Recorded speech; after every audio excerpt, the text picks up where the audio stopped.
The study today of Reflective Journal Task 2, Unit 3, is between the original piece of Enter Achilles and the piece that I looked at myself, which was The Cost of Living, which is very different to Enter Achilles in almost every way.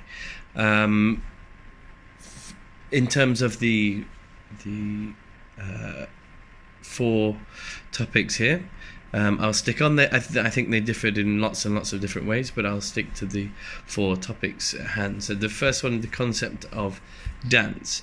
Now the first thing to mention probably is about Lloyd Newman, the choreographer for Deviate, and how he wanted to move away from using dancers as robots, as sort of like a vessel for the choreographer's ideas, and giving them a bit more personality, which is achieved in both the two shows, where they use dance and movement in very different ways to how they're normally seen. But there are differences I found in the movement from Enter Achilles and the Cost of Living. In Enter Achilles, the movement is pretty much a direct expression of the action that is going on and the thoughts and actions of the players. So for instance, the sort of like fighting or play fighting, however it is a exaggerated, dramatized, stylized version of the action that would be going on.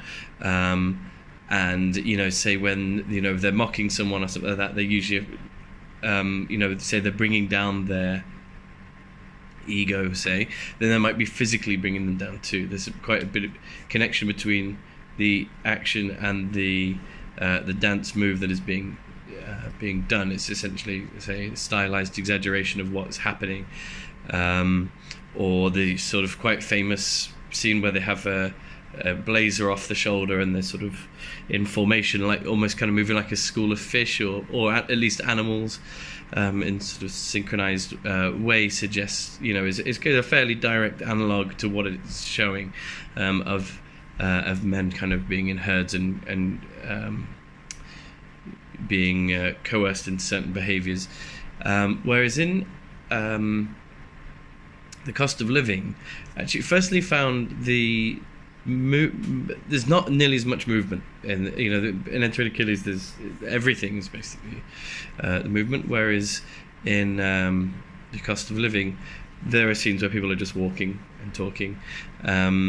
This, albeit with a slightly sort of like rhythmic edge, but actually a lot of the dancing and the movement is done in scenes where there would also be dancing and movement if it was just a straight conventional play. So say initially with the robotic clowns, when they're moving their head from side to side and back and forward and he's talking, they are doing what the act would be. And if the show was about, if it was a straight show about this person leaving his job on the pier, it would start with people dancing. And the same for the woman dancing outside, being watched by neighbours and by characters in the nightclub. These are all scenes where they would be dancing anyway. It's just now that they're doing it in a particular way. And I'll come back to them a bit later because they go over other areas. I also wonder, this is more of a speculation, I'm not really sure why, but noticed in this one, as opposed to Enter Achilles, that the movement seems to be much more repeatable patterns, much more robotic, and repeated. Why that is, I don't know. That could be because the dances are being done in settings and scenes where they would normally be, the actors would normally be dancing anyway. And dancing generally, conventional dancing is fairly mechanical in a lot of ways. That was just a thought. I don't know what to do with that. It is interesting that I think the most standout exception of dancers dancing in scenes when they would normally be dancing, and something in Cost of Living that is a bit more like Enter Achilles, is the scene with the girl with the hula hoop, sort of batting away different men. That was a lot more, that is not a scene where somebody would be dancing. That's a stylized, exaggerated representation of the action that is occurring, which is essentially what Enter Achilles is. So that's the concept of dance.